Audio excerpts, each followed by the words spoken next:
Chance of being evicted from home is a big worry for many Americans now that the CDC's eviction moratorium has ended.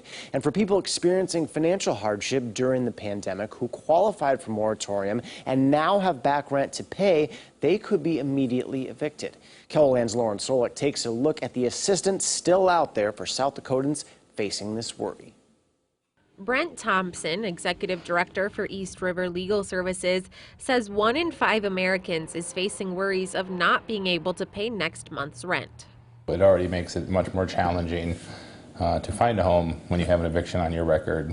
You know, it's unfortunate, especially with a lot of these people because of the pandemic. It's through no fault of their own. You know, they simply lost their job, got behind on a payment, and then just began that downward cycle of debt that so many Americans deal with.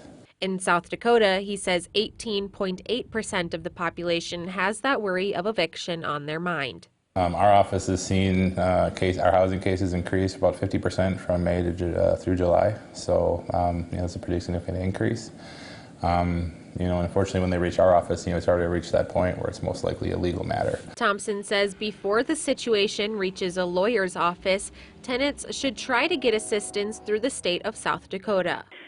Of the 2020 funding through the Corona Relief Funds, we still have $2 million available in that funding source. And then under the American Rescue Plan and also the Consolidated Appropriations Act, South Dakota received a minimum allocation. So we actually received $200 million under the Emergency Rental Assistance 1, and then another $152 million under Emergency Rental Assistance 2.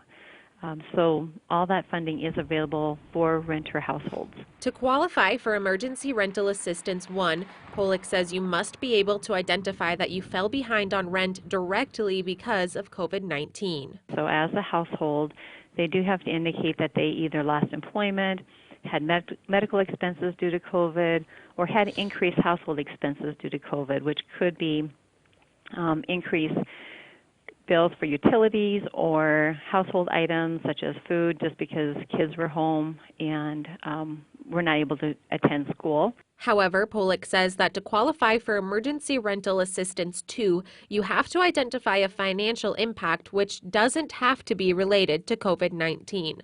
All funding looks at events that have happened since March 1st of 2020. In Sioux Falls, Lauren Solich, KELOLAND News. Follow a link on this story on our website to find out more about the renters assistance available in South Dakota.